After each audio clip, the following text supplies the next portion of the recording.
आणि यानंतर बातम्यांचा वेगवान पद्धतीने आढावा घेऊयात।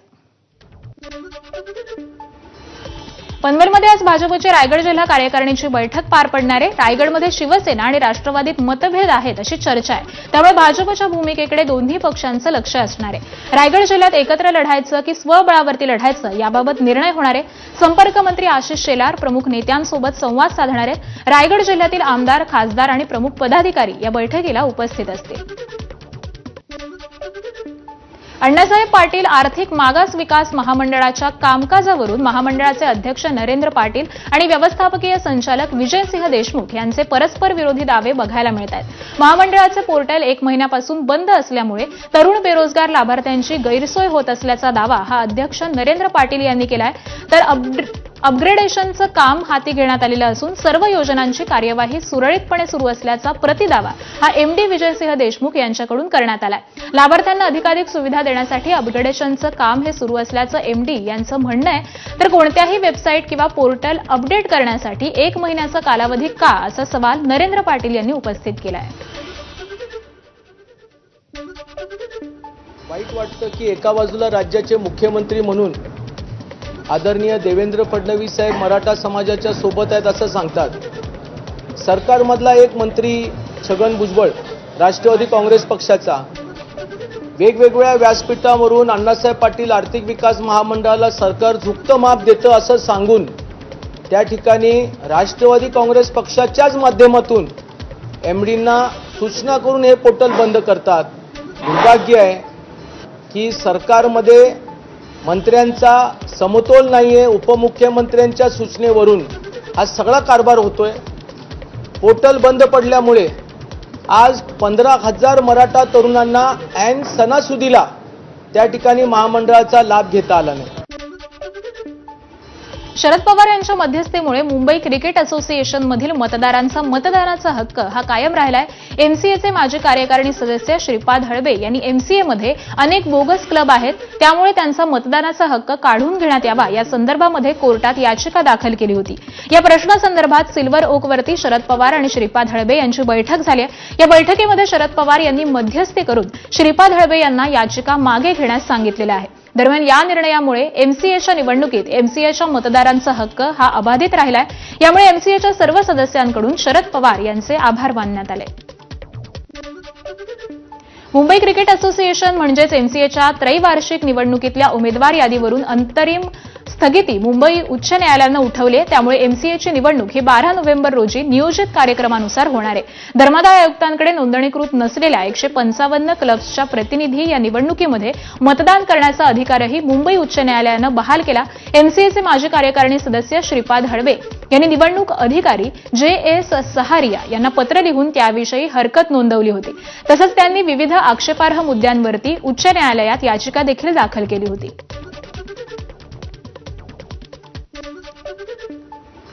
मुख्यमंत्री देवेंद्र फडणवीस आज गडचिरोली जिल्ह्याच्या दौऱ्यावरती आहेत। मुख्यमंत्र्यांच्या हस्ते एका खासगी वैद्यकीय महाविद्यालयाचं भूमिपूजन आणि अहेरी तालुक्यात महिला आणि बाल रुग्णालयाचं लोकार्पण करण्यात येणार आहे। यामुळे अतिदुर्गम अशा आदिवासी भागात एक प्रकारे आरोग्य सेवेला बळकटी देणारे ठरणार आहेत। गडचिरोली जिल्ह्यातल्या सिरोंचा तालुका हा 3 राज्यांचा सीमावर्ती भाग असून विकासाच्या संदर्भात मागास असलेला भाग अशी या भागाची ओळख आहे। अशा भागामध्ये मुख्यमंत्री देवेंद्र फडणवीसांच्या संकल्पनेतून राणा शिपिंग कंपनीचे संचालक राणा सूर्यवंशींच्या पुढाकारातून होणारा हा कार्यक्रम 1,468 कोटी इतक्या रकमेचा आहे। तिन्ही राज्यांच्या सीमावर्ती भागातल्या आदिवासी नागरिकांना या प्रकल्पामुळे मोठा आणि यानंतर बातम्यांचा वेगवान पद्धतीने आढावा घेऊयात।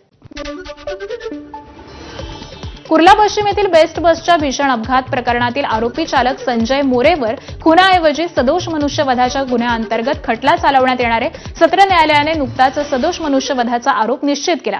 गेल्या वर्षी 10 डिसेंबरला कुर्ला पश्चिमेकडील एस.जी. बर्वे या मार्गावरती चालक मोरेचे नियंत्रण सुटल्यामुळे बेस्ट बसनं अनेक वाहनांना आणि पादचाऱ्यांना धडक दिली होती। या अपघातामध्ये 9 जणांचा मृत्यू झाला आणि 42 जण जखमी झाले होते।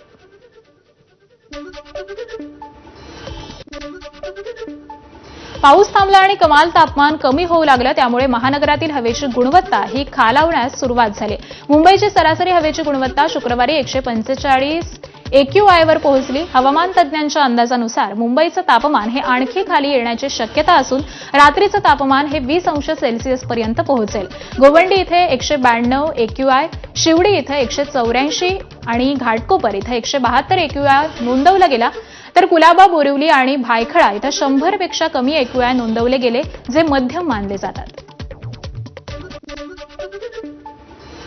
राज्याच्या बहुतांश भागात कमाल आणि किमान तापमानाचा पारा हा घसरलेला आहे. राज्यात थंडीची चाहूल लागल्याचे संकेत या घसरणाऱ्या तापमानाच्या पाऱ्यानं दिलेले असून येत्या काही दिवसांमध्ये राज्यात थंडीचा जोर हा वाढण्याचा अंदाज भारतीय हवामान खात्यानं वर्तवलेला आहे. पावसाच्या परतीचा प्रवास हा वेळेवरती झालेला असला तरी अचानक आलेल्या पावसामुळे थंडीचं गणित बिघडलं. परिणामी पावसाळ्यानंतरही नागरिकांना उकाडा सहन करावा लागला. पावसानं उघडीप दिल्यानं कोरडं वातावरण, निरभ्र आकाश यामुळे किमान तापमानात घट होऊ लागली. सिंधुदुर्गच्या बांधा इथं ओंकार हत्तीवरती सुतळी बॉम्ब फेकण्यात आले. तर 2 दिवसांपूर्वी हत्तीला लाकडानं मारहाण करण्यात आली होती. यामुळे प्राणीप्रेमींकडून संताप व्यक्त करण्यात येतोय.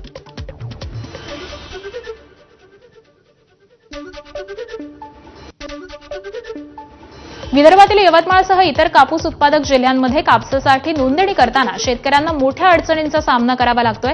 आता नोंदणी करताना जरी अडचण येत असली तरी या शेतकऱ्यांची पुन्हा नोंदणी होणार असल्याचं कापूस महामंडळानं स्पष्ट केलंय. दरम्यान विदर्भात कॉटन कॉर्पोरेशन ऑफ इंडियाची 89 खरेदी केंद्र कार्यरत असून आतापर्यंत सुमारे 3,12,068 शेतकऱ्यांनी नोंदणी केली आहे. कापूस खरेदीसाठी नोंदणीची मुदत ही 31 डिसेंबरपर्यंत वाढवण्यात आल्याचं महामंडळानं स्पष्ट केलंय.